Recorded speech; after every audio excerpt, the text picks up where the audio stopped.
Bienvenue Grégory. Merci. On va parler de bénéfices avec vous. C'est un mot qui chante à nos oreilles. Et vous allez nous l'illustrer tout d'abord avec le chiffre qui va s'afficher à l'écran. Eh oui, 28%. 28%, c'est le nouveau taux d'impôt sur les bénéfices à compter de 2017. D'accord. Alors, pour l'instant, ça concerne les PME de moins de 50 millions d'euros de chiffre d'affaires, mais ça a vocation à s'étendre à l'ensemble des entreprises d'ici 2020. Donc, qui dit moins d'impôts sur les bénéfices, dit potentiellement plus de bénéfices. Et donc, la question, c'est comment on utilise ces bénéfices et comment on les partage. Alors, on va en parler justement parce que le bénéfice, il y a deux manières de le traiter. Ou on le réinvestit dans l'entreprise, ou on le distribue, ou les deux. Expliquez-nous comment une entreprise peut décider de l'utilisation de ses bénéfices. Déjà, ça dépend de la forme de l'entreprise. Si c'est une entreprise individuelle, la question est vite réglée. Les bénéfices ou les pertes sont directement imputés en capitaux propres, c'est-à-dire sur le patrimoine privé du dirigeant.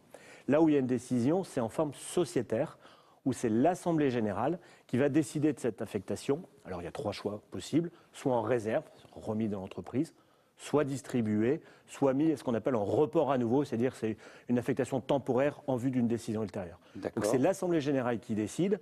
Alors elle ne fait pas ce qu'elle veut parce qu'elle doit doter ce qu'on appelle les réserves spéciales. Alors c'est un pourcentage des bénéfices et du capital social, mais aussi elle doit se conformer aux décisions statutaires, ce qui est écrit dans les statuts. Parce que par exemple, il peut y avoir une règle de distribution, de répartition différente des droits de détention du capital. Donc il faut s'y conformer. Le conseil que l'on peut donner à une assemblée générale, c'est effectivement d'être très attentive et de ne pas forcément trop distribuer, parce que qui dit distribuer, dit consommer la trésorerie de l'entreprise et donc être un peu en concurrence avec les capacités de réinvestissement. Bon, donc déjà j'entends qu'il faut bien choisir le statut de l'entreprise en fonction de ce qu'on a envie de faire dans l'affectation des bénéfices à venir. Donc, vous nous dites qu'il ne faut pas trop distribuer, mais je décide comment ? Où je mets le curseur?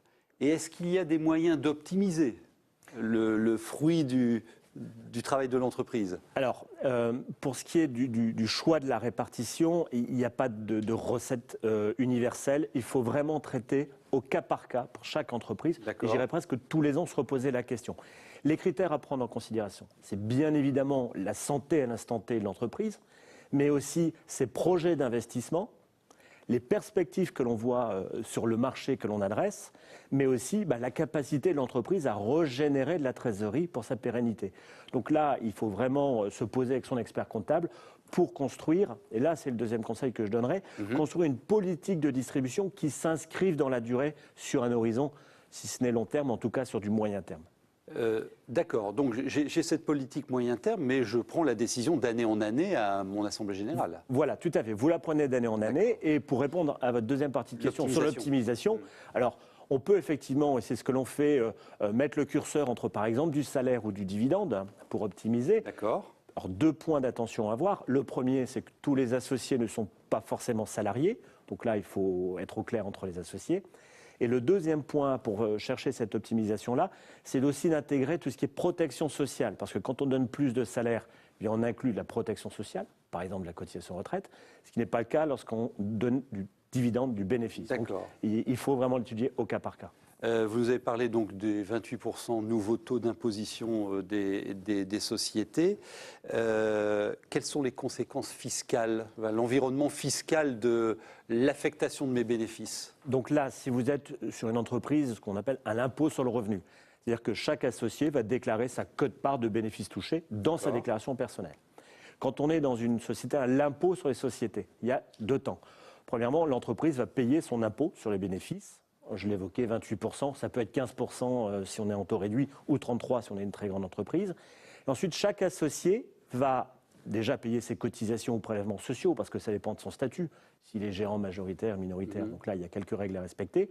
Et ensuite, il va l'imputer sur sa déclaration de revenus après avoir bénéficié d'un abattement de 40%. D'accord. Là, un point important, et notamment sur la fiscalité, on pense dire, tiens, je vais renoncer à mes bénéfices pour aider mon entreprise qui pourrait avoir des demains difficiles. Attention, parce que prendre cette décision, ça veut dire que c'est un abandon de créance pour l'entreprise, donc c'est un profit exceptionnel, donc c'est taxable. Et pour l'associé, c'est une renonciation à recettes donc c'est taxable également. Donc ce n'est pas forcément le meilleur choix. On vous a posé la question à vous. Est-ce que vous avez déjà bénéficié des bénéfices de votre entreprise? Alors, seulement 31% disent oui. Un commentaire là-dessus très rapidement? Je suis très étonné parce qu'il existe des outils qui permettent de partager et d'optimiser en même temps. Je pense en particulier à la participation. Alors, elle est obligatoire à partir de 50 salariés. Il y a des règles de calcul. Mais surtout, vous pouvez décider de vos règles de répartition, tout comme l'outil d'intéressement où là, vous pouvez même indexer le partage sur des indicateurs de performance, de qualité ou de satisfaction client. Et vous avez le droit d'en parler dans votre entreprise. C'est à négocier avec les partenaires sociaux. Et vous pouvez obtenir tous les renseignements sur le partage des bénéfices dans cette fiche que vous pouvez télécharger. Elle est à votre disposition et c'est gratuit. Merci Grégory. Merci à vous, à bientôt.